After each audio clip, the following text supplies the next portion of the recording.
UCDA, when the NRM came into government, before the NRM, much of the government budget was funded by export tax on coffee. So, but when we came, we said, how can you tax your own exports? We removed the tax on all exports.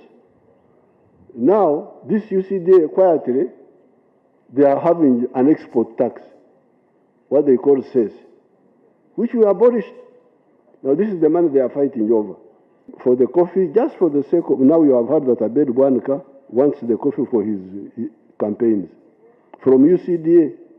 So therefore, I appeal to you that we conclude this today.